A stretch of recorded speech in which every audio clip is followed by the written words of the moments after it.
From Keene in the Shire, the Liberty Media capital of the world, this is Daryl W. Perry, host of FPP Radio News for Tuesday, March 1st, 2016.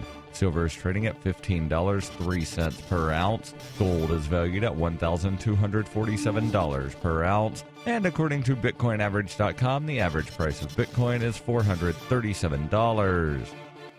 Antiwar.com reports, though all the details are still emerging, the results of the Iranian parliament election were released by the Interior Ministry on Monday and showed a strong shift in composition towards the reformist wing, giving the supporters of President Hassan Rouhani a plurality. The split sees 85 reformist members of parliament and 73 members of the moderate conservative camp, meaning the two factions combined for a majority, even without further possible gains in some districts during runoff votes. These factions both supported the nuclear deal and are broadly supportive of international rapprochement. The big losers are the ultra-conservatives, who had over 100 seats in the parliament last time but are down to just 68. Turnout was 62% nationwide, according to the Interior Ministry of Iran. The election also saw voting for the Assembly of Experts, a body which is responsible for selecting the next supreme leader. Though the experts aren't split up by political alliance, they too appear to be heavily moderate and reformist. The Daily Decrypt is a Monday through Friday newscast about all the best news in cryptocurrencies and peer-to-peer networks. Know what's hot in the world of digital money, borderless trade, and cutting-edge communications. Available on YouTube, SoundCloud, and Facebook video. The Daily Decrypt is the news of the future.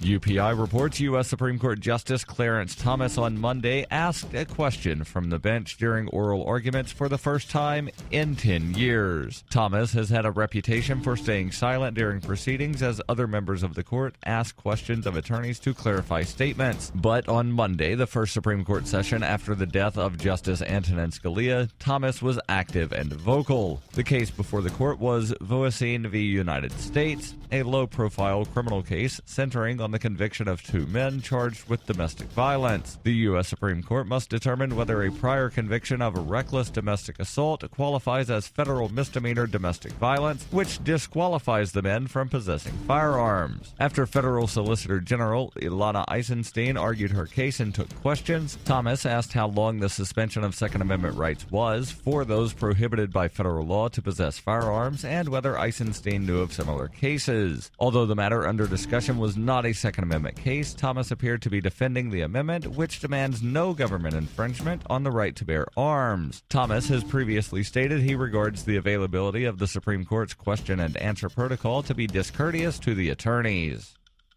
For nearly 40 years, Roberts & Roberts Brokerage has been a trusted source for buying and selling precious metals like gold and silver. They also take Bitcoin for precious metal purchases and have permanently removed the minimum purchase amount for all orders paid in the digital currency. Call Roberts & Roberts today for knowledgeable advice on buying and selling precious metals and a forward-thinking approach to new technologies. 800-874-9760 or visit online at rrbi.co.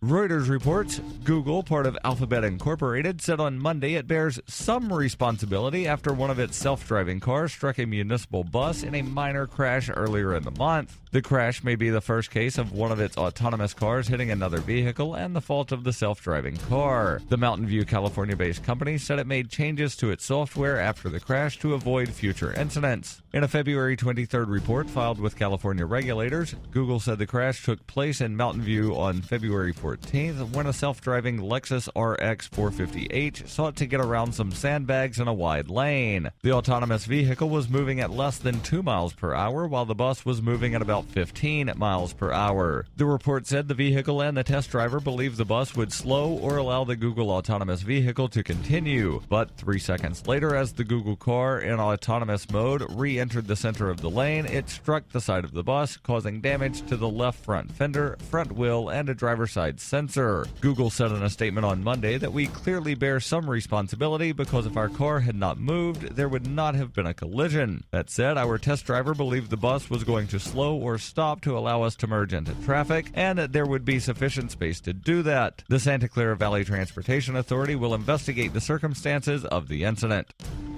This has been FPP Radio News, online at fppradio.com.